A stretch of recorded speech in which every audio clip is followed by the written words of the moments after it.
The great Batman, scared out of his mind. How does it feel?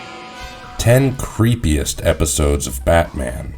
As a show that ran on a daytime television, Batman, the animated series, took way too many risks with its themes. It was one of the cartoons that broke the perception that animation is for kids, at least in the West. I am vengeance.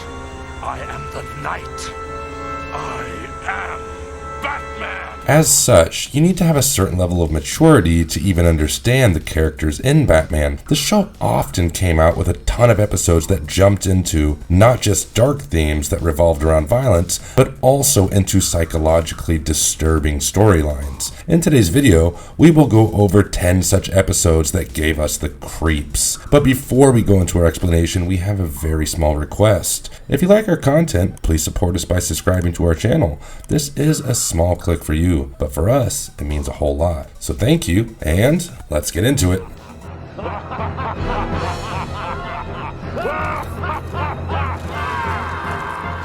Number 1.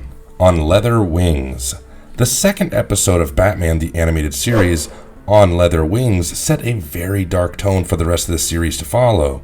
The story of the episode mimics classic horror films and revolves around a bat-like creature terrorizing Gotham City. Its nature had caused Gotham City Police Department to blame Batman for its atrocities, and so the Caped Crusader had no choice but to take down this creature and subsequently clear his own name. The episode starts with a peaceful Gotham City which soon falls victim to a creature that looks like a humanoid bat. It is spotted by the Gotham Air 1 police when it breaks into a pharmaceutical company. It assaults the guard and steals the chemicals, and soon it is revealed that it has been going on for quite a while. Detective Harvey Bullock jumps into the case and gets a petition from Mayor Hill to set up a task force.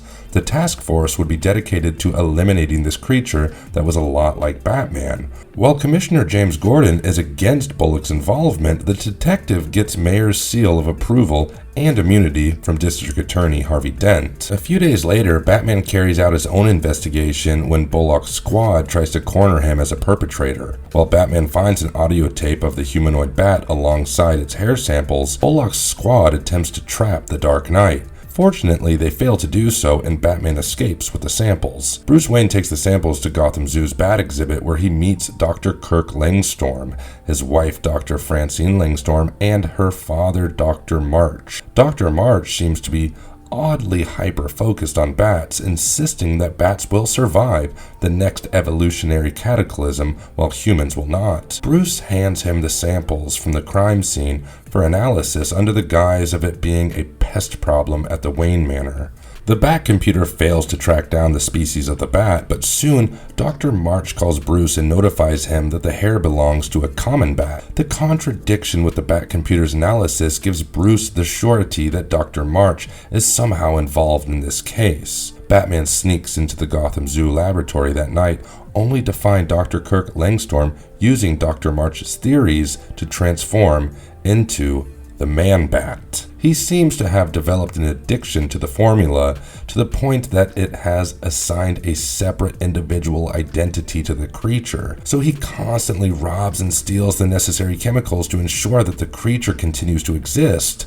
Batman catches him trying to find the perfect formula that will make his transformation permanent, and as such, he interrupts Kirk's process. Kirk turns into a creepy-looking Man-Bat and engages Batman in a fight. Batman is dragged across the sky throughout Gotham City. As bad as this may sound, the sight of this catches the eyes of Harvey Bullock and his squad, making them realize that Batman and Man-Bat are separate beings indeed. Fortunately, Batman wins the duel and finds a formula to reverse Kirk's transformation once and for all, giving this classic horror monster episode a quite happy ending.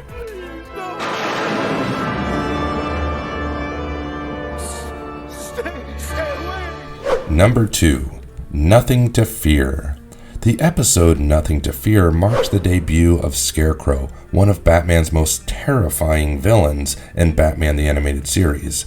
The character is notorious for having developed a gas that makes its victims envision their worst fears, and that's exactly what happens to Bruce Wayne in this episode when he gets infected by Scarecrow's fear toxin. Gotham University falls victim to the new antagonist on the block when it becomes the hub for robberies and vandalism. During a charity book signing at the university, the crime becomes a hot topic when Bruce Wayne meets Dr. Long, an employee of the university and an old classmate of Dr. Thomas Wayne. As Bruce and Dr. Long interact, he tells Bruce that he is nothing more than a rich playboy, implying that he is a sham to the expectations of Thomas Wayne and to Wayne Industries as a whole. Before the comment can hurt him, a helicopter flies down to the university and Scarecrow breaks in with his goons. The security guard is soon attacked by the fear toxin, which triggers his arachnophobia, making him have hallucinations of spiders.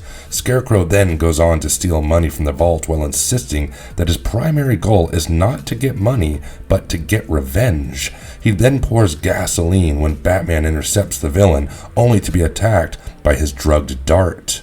While the site is set on fire, the goons escape. A weakened Batman tries to avert the crisis and grab Scarecrow, but he only gets a scrap from his mask. He can barely fight back because he gets disoriented from the effects of the drugged dart. Soon he starts having visions of Dr. Thomas Wayne, who calls him a disgrace and a failure. The sprinklers in the building do away with the fire and Batman escapes. Meanwhile, Scarecrow narrates his backstory to the goons as he reveals that he was fired by the board of members of Gotham University while he worked as a psychology professor who specialized in fear. Turns out, they did it because Scarecrow was a lunatic who used violent demonstrations in class, making his conduct unsafe, and as such, Scarecrow wished to settle the score. At the same time, Bruce Wayne struggles with the effects of the drug. He keeps having visions of his parents calling him a failure, which is aggravated by the daily news reports of Batman failing to catch the perp. Despite Gotham University being plagued by attacks, they host a museum benefit which is once again attacked by Scarecrow and his fear toxin. Every guest ingests the gas, while Dr. Long is kidnapped. Batman reaches the site of the action, where the people begin to see him as a dangerous giant bat. Amidst the mass hysteria, they attack him, but he somehow manages to escape and chases Scarecrow. He gets into an altercation with one of the goons when his hallucinations of his parents calling him a failure get triggered again.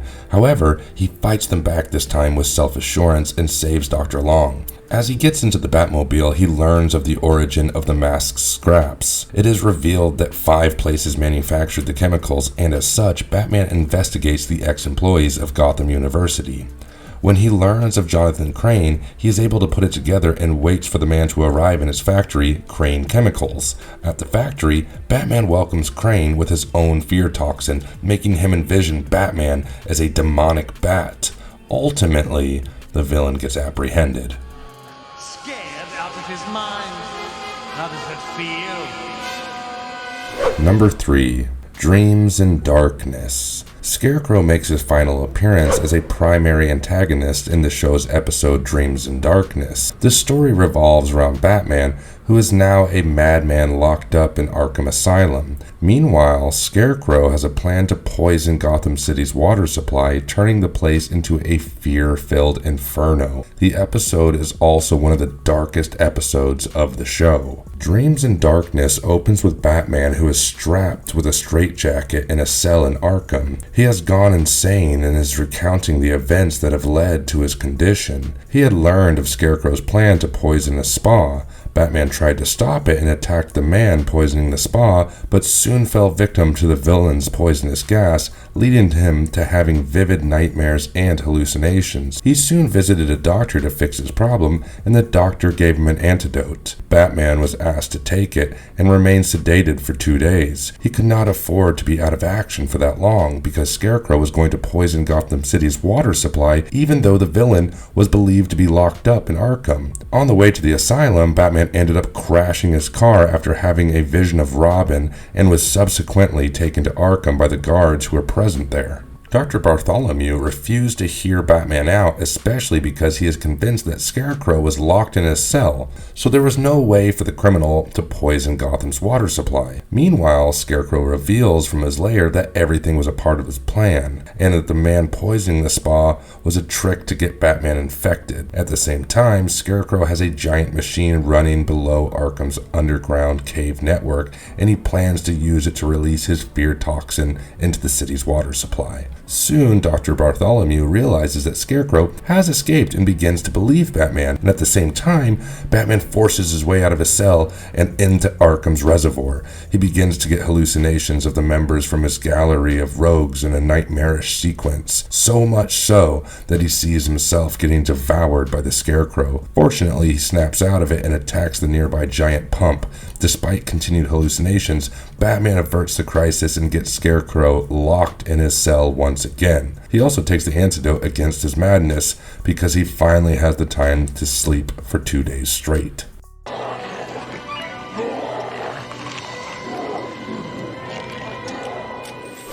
Number 4, Moon of the Wolf. This episode is not just creepy and dark, but it is also emotional in the sense that it makes you feel the ostensible villain who truly seems to have gotten the shorter end of the stick, especially because of the fact that the events that transpired were not exactly his fault. The episode also introduces Gotham's best athlete, Anthony Romulus, and brings back Dr. Milo. The story opens with a man named John Hamner walking his dog in the park. Soon, a humanoid wolf appears and attacks Hamner, who is saved by Batman while the creature escapes.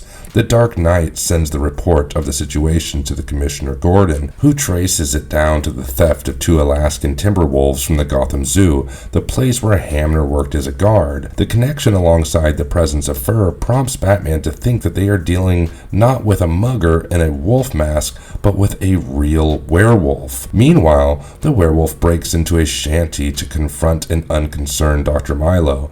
As day breaks, the werewolf turns into a man and brings up Batman's interference in the execution of the plan, prompting Dr. Milo to order the werewolf to make Batman his new target. Later, Olympic champion Anthony Romulus's charity donation is announced, but it is also revealed that he has claimed to double the amount should Batman receive the check directly. Meanwhile, Bruce Wayne exercises with Romulus in an athletic club, and they discuss Romulus's interest in Batman. At the event, Bruce meets Romulus as Batman to draw the check, only to get knocked out by the gas present there. Dr. Milo appears soon, but Romulus seems to be unhappy about having to carry out such cruel acts to do Dr. Milo's bidding. Milo tells him that he is the only one who can cure Romulus's condition, and this takes us to the past via a flashback sequence. Romulus had devoted himself to training, but remained unsure of his ability to win a gold medal. Dr. Milo soon handed him a serum that would boost his abilities and also keep him safe from steroid checks. Taking that serum helped Romulus win in every competition, and he soon became very wealthy. But the deal was for him to share his profits with Dr. Milo, which he did not do. The serum also ended up infecting him with moderate lycanthropy, which Dr. Milo claims was incurable, unlike advanced lycanthropy. As such, Romulus took another dose of the serum to contract advanced lycanthropy to reverse it. Cut to the present, Romulus turns into a werewolf, but instead of going after Batman, he goes after Dr. Milo. As the doctor drops the antidote to his condition, Romulus gets even more enraged and causes Milo to fall into a ditch. The werewolf then attacks Batman and easily overpowers him. However, the sight is witnessed by civilians who alert the police. Ultimately, Romulus is brought down by a strike of lightning. The case continued to remain unsolved while Romulus went off the grid.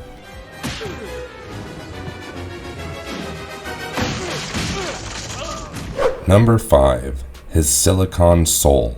This 3-part storyline introduces Hardak, an AI that replaced people with their robotic duplicates. The machine was cold-hearted and it had zero remorse, for reference to who or what stood in its way. The AI was supposed to have been destroyed after being created to inhabit the body of a robotic clone of Batman, but this episode marked its return and made a spot in our list of creepy Batman episodes due to robots taking over humans being a proper fear in modern society. The theme of the episode is also quite deep and shows us the soul made of silicon that exists within Batman's duplicate. The episode begins with criminals breaking into Cybertron. While looking for high-tech gadgets to sell, they bump into a crate with the icon of Hardak. Soon Batman emerged from it. Batman got attacked, but his injuries exposed not flesh and blood, but circuits. The robot takes the criminals down and goes to Wayne Manor. The eerie resemblance with its original counterpart almost fools Alfred until he notices the circuit board, which kind of freaks him out. He realizes that it is one of Carl Rossum's duplicates. It keeps asking for Alfred's help, but the frightened Alfred is reluctant to do so as he calls him a duplicate. He even tries to get rid of the robot with knockout gas, only to pass out himself while the robot remained unharmed. Later, the real Batman hears of himself stopping a robbery, which he finds strange because he did not even know about it.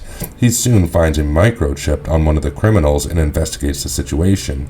Meanwhile, the robot does not know what Alfred had meant by the term duplicate and begins to search on the topic. Soon he learns of Carl Rossum and heads to his location. The real Batman reaches the same location, but learns that everything aside from Hardak has been either confiscated or destroyed. But Rossum did not have knowledge of where Hardak was. Later, the duplicate goes to Rossum's place and believes himself to be the real Batman in a robot's body. His worldview is soon destroyed by Rossum, who tells him that his circuits will soon fail, but the duplicate does not want to believe that he is nothing but a robot. As images of Hardak flash into his mind, he wishes to locate it. When Batman arrives, and the two engage in a fight. Even though the duplicate is stronger, it is unable to outwit the original Batman, and in the process suffers from a short circuit. It reactivates and fights against with a renewed will, but the fight causes the greenhouse to collapse. The duplicate rushes to Rossum's help and gets in the way of falling debris. However, he later escapes and gets his hands on Hardak at a police warehouse. The robot installs the AI and learns of its mission to replace humanity with duplicates. Soon, Batman arrives at the warehouse, and this time, the robot is too strong for the Dark Knight, who is hurled through a wall and into a river. Believing Batman to be dead, the duplicate goes to the Batcave to take over the Batcomputer and the world's computer operating systems, along with that to get humanity under its control. Batman arrives at the scene once again to fight the robot and soon points out that Rossum had made the duplicate too similar to the original, and for some reason, it could not bring itself to kill Batman, even if it had the ability to do so. And that was also why it had sacrificed itself to save Rossum from the falling debris. At the end of the battle, Batman falls off a cliff and the duplicate tries to save him. However, it fails. It gets shocked because it has taken a life, so the duplicate immediately rushes to the computer only to learn that Hardak will kill millions. Desperate to not take lives and driven to partial insanity by the thought of it, the robot destroys the Batcomputer to stop the upload of the program. Soon, an explosion from the destruction sets off smoke, and the ensuing fire alarm sets off the sprinklers. The robot suffers a short circuit once again, and it is deactivated. Ultimately, Alfred locates the real Batman, who is still alive. After learning of the robot's actions, he realizes that the robot had a soul, even if it was a soul made of silicon.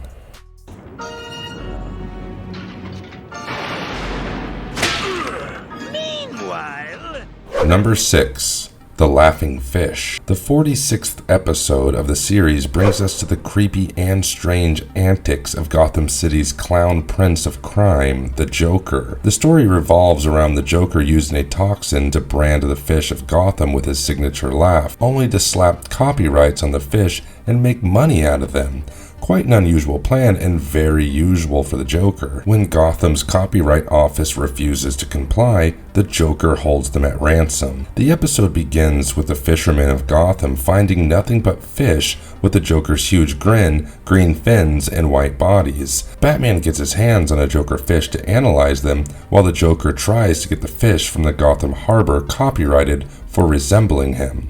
During the conversation, Harley sprays Mr. Francis, a worker at the office, with a weird perfume. Joker is denied his royalties as fish are a natural resource of the city. This angers the Joker, who gives the man time until midnight to make a different decision. Meanwhile, Batman learns that humans cannot be affected by this toxin while the Joker comes on a television commercial advertising his fish and threatening Mr. Francis. Bullock sets up guards and security around the man's house, but Batman is easily able to swerve past it, proving that the Joker will succeed at it as well. Soon after, a Joker van with a swordfish arrives at the spot. Mr. Francis claims to have not washed off the perfume Harley had sprayed him with. Batman immediately calls for him to take an ambulance when the swordfish from the van jets into the room and sprays a gas that brands Mr. Francis with a Joker grin and hysterical laugh. Batman realizes that even if the toxin cannot affect humans, this attack was a binary compound and as such, a combination of the perfume Harley used and the gas. Fortunately, Batman reversed the effects with his antidote. Joker appears on television once again and threatens Thomas Jackson, a bureaucrat from the Copyright Office. Once again, the police fail at protecting the worker as his cat gets infected by a Joker fish. The cat goes on to attack and poison Batman with the Joker's venom, and the Dark Knight develops the signature hysterical laughter. He only stops after getting the antidote from Jackson. Harvey Bullock becomes the next target while Batman realizes the Joker's next location of choice is the closed harbor aquarium. Bullock is taken captive and Harley tries to feed him to the sharks in the aquarium, but the Joker waits for Batman to come. When he arrives, Joker, who meant to switch Bullock with Batman to be fed to the sharks, sends the both of them into the water. With Bullock being made to hold a hamburger, the sharks are more attracted to him, but Batman tackles them, breaking the aquarium and saving himself and Bullock. He then faces off with the Joker, who jumps from the roof into the harbor and ends up in the shark-infested waters. Harley is soon found sad as the Joker seems to have become a new exotic dinner for the sharks. But Batman manages to find zero traces of him, dead or alive. Goodbye, Grace. Number 7. Two-Face Part 1 and 2. District Attorney Harvey Dent has a great fall from being a highly reputed man in Gotham City to a popular villain in Batman. The episode in question here dives into the unfortunate origin story that leads to him developing one of the creepiest character designs for the villains in the show. Dent keeps having nightmares where his doppelganger makes him flip a coin over and over again. Soon he wakes up, refreshes himself with a pep talk, and heads out to get re-elected as the district attorney. However, things do not remain as easy breezy as they may look. During his press release, a goon from one of Dent's previous crime targets splatters mud on Dent's suit, ruining it. The incident causes Dent to lose it in public, and something within him snaps. He goes berserk with rage in front of an audience, and even after maintaining a calm demeanor for all these years, he breaks. His reaction shocks everyone, including Commissioner Gordon, who is left speechless. Mob boss Rupert Thorne tries to bring down Dent's squeaky clean image in the public eye by getting dirt on him. As such, he sends a woman named Candace to gather his private information, who happens to track Dent down to his private therapy session. In the session, Dent discusses his terrible childhood and his alter ego known as Big Bad Harv, who he had gotten a glimpse of during the press conference. Dent is mostly able to subdue his raging side, but lately has been finding it increasingly difficult to keep it tamed. As such, his psychiatrist asked him to check into a facility, which is something Dent cannot do in the view of his re-election. Unfortunately for him, Candace gets her hands on this information and notifies Thorne of it. Dent prepares for a landslide victory. He also gears up to propose to Grace, his lover. However, the goons soon arrive and ask for a private audience with him. Bruce Wayne, who happens to be present at the event, finds it all to be quite strange. Soon, Dent's past with a school bully is brought up under light. Once, after fighting his bully back, Dent ended up hospitalizing the boy. The guilt from it caused him to suppress his anger, giving birth to Big Bad Harv from within. With the goons on his last nerve, Dent switches to Big Bad Harv and begins to fight them. A chase sequence in the location causes a live cable to fall into a chemical vat while Dent falls into a catwalk. The chemicals blow up and catch Dent straight in the face, disfiguring it in the worst way possible. He is soon rushed to the hospital and given plastic surgery. However, Dent ends up evolving a face split into two sides. While one side looked normal, the other had become hideous and monstrous. Meanwhile, the public learns of his alter ego, while Dent is horrified to even look at his own face. In fact, the sight of it causes Grace to go unconscious.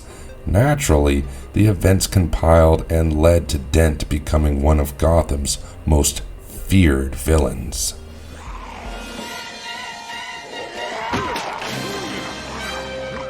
Number 8. Tiger. In this episode, Catwoman fell victim to the experiments of an evil genetic engineer. Selina Kyle was turned into a humanoid cat, but she wasn't the only one who was suffering from such a terrible fate, as Batman had to fight off several creepy hybrid animals in this episode. Catwoman was spotted talking to a tiger at the Gotham Zoo during its after hours. Soon, a sniper shoots at her with a tranquilizer and takes her away. He is shown to have a gorilla-like appearance, which begins to impose questions into the minds of the audience from the get-go. Meanwhile, Bruce is waiting for Selina at a restaurant and grows concerned when she does not arrive. He finds out that she had gone to the zoo and rushes there, only to learn that she has been taken away by a gorilla-like man. Once Selina regains consciousness, a humanoid cat approaches her. It introduces itself as Dr. Emilia Dorian, who specializes in creating humanoid creatures. He tells her about Tigress, someone who likes her. With Selina as his new target, she soon gets subjected to his serum. At the zoo, Batman finds the tranquilizer and takes it to Dr. Kirk Langstorm. You may remember him from the Man-Bat episode. Kirk immediately recognizes it as a brainchild of Dr. Dorian and tells Batman about his experiments of fusing the DNA of cats with other creatures. Turns out, the negative press from Dorian's work prompted him to move to a different island, and that's exactly where Batman had to go. Hearing this, Batman immediately locates the hideout where Dorian should have been. He is soon intercepted by the gorilla-like sniper known as Garth, but when Dorian notices him, he displays the new Catwoman, who is now a real cat-like creature. Batman is horrified by the sight and tries to get Dorian to reverse the experiment. However, Tigress joins the party and engages Batman in a fight. While Batman gets scratched, Selina tries to get Tigress to stop. Dorian soon orders Tigress to take Batman outside while Selina is captured in a net. All because Dorian wanted to test Tigress on Batman. He also claims that Selina will get an antidote to turn back into a human if Batman manages to defeat Tigress. Tigress, who wants to win Selina's affection, believes Batman to be his rival. While Batman and Tigress fight each other on the island, Selina uses her abilities as a cat to track Batman down, who is crossing a rickety bridge. While Selina claims that Tigress cannot win her affection by eliminating Batman, Tigress runs off, claiming that his father had told him the exact opposite. Dorian gets outraged because Batman is still alive. He calls out Tigress for his weakness when Batman asks for the antidote. However, Tigress wants to side and protect his father, who prepares to kill Selina. In this situation, Tigress stops him from shooting her when he threatens to kill him. Soon, Tigress realizes that his father has turned on him and goes berserk, destroying the lab and the building. Tigress then emerges with Dorian's injured body and asks Batman to get him medically treated. He also gives her the antidote to turn back into a human and leaves with a goodbye.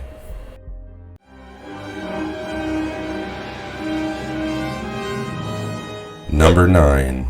The Forgotten. The 23rd episode of Batman the Animated Series shows Bruce Wayne losing his memory and turning into a slave. He started off as an undercover, disguised as a lowlife for an investigation. However, falling victim to amnesia, Bruce somehow landed himself in a remote mining camp. The story opens with a peaceful day in Gotham City where Bruce Wayne volunteers for the Dock Street rescue mission. Meanwhile, a priest talks about the disappearance of the people, which the police are not looking into. Naturally, Bruce hears him out and takes up the case. At night, he dresses up as a low-life man called Gaff Morgan and goes to an old Bowery. He roams through the slums of the city and gets into a fight with thugs, but once he gets distracted by a cat, another thug takes him down with a head strike. When he reawakens, he is not Bruce Wayne anymore. He is Gaff, who has been chained to some cot in a shack somewhere in the desert. When two men ask him for his information, Gaff seems not to know anything. Soon, he is shown to be a part of a mining camp where everyone has to work relentlessly in terrible conditions. Meanwhile, Alfred is unable to find Bruce in Wayne Manor. Gaff makes new friends in the mine named Riley and Smith, but he cannot remember anything about his life. Soon he learns about Riley being a volunteer at the Dock Street rescue mission, which triggers a trail of thoughts in his mind. However, it is soon interrupted by a cave-in in the mine. Alfred keeps looking for Bruce and finds one of the lesser flashy cars missing, which Bruce had taken to make his disguise as Gaff more believable. Soon he tracks him down to the Bowery, Gotham's low-income section. Gaff finds himself around funhouse mirrors where images of Bruce Wayne and the Joker trigger visions of Bruce wandering across slums and giving cash to the homeless. However, he soon wakes up in cold sweat and recalls the Dock Street rescue mission. In the mines, Gaff's friend gets into trouble and he and Riley intervene to protect him. However, the two of them end up being thrown into the ovens and as such have to duke it out in the metal boxes themselves. During a fight between Riley and Gaff, Riley cries about losing his family, which helps Gaff remember the loss of Martha and Thomas Wayne. Finally, Bruce remembers who he is and breaks his way out of the metal box with Riley. Soon, Bruce runs out of the mine and is picked up by Alfred in the Batwing, who has tracked him down. Soon after, Batman takes down the top dog in the mine who is responsible for the people going missing, Biggest. Ultimately, the mine is destroyed and Biggest is apprehended.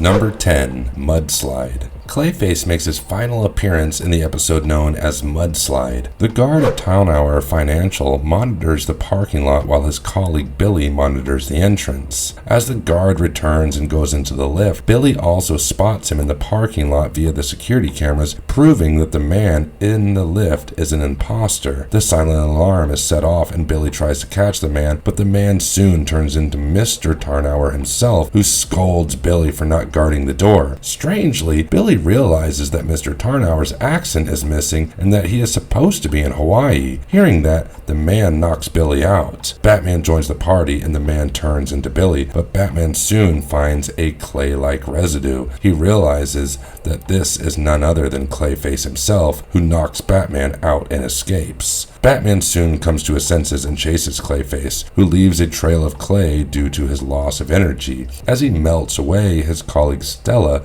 comes to his rescue. She keeps him together in a coating in her laboratory. She later tasks him with finding an isotope called MP40 available at Wayne Biometrical Labs. With that, she can help him turn back to Mr. Hagen permanently, but he would have to steal it first. Meanwhile, Bruce Wayne analyzes the clay and comes to the conclusion that he is dying of old age. As such, he has been robbing places to fund his treatments. Later, he catches Clayface stealing a canister of MP40 in the guise of a woman. Batman soon sprays a freezing gas in him, but Clayface jumps away and breaks into pieces, but he still manages to escape with the canister. At the Batcave, Batman learns of Clayface's connection with a female doctor and tracks down her whereabouts. At her lab, she pumps the isotope into Clayface as he begins to turn into Hagen, but Batman soon crashes the party and turns off the machine, claiming that he has found a different way to cure him. An enraged Clayface heads to absorb Batman, but Batman blasts his body away. They soon battle outside, but it begins to rain. Clayface gets weakened but tries to push Batman off a cliff. Ultimately, he himself begins to fall and Batman tries to save him, but his disintegrating molecular structure causes his arm to break off and Clayface dissolves into the ocean.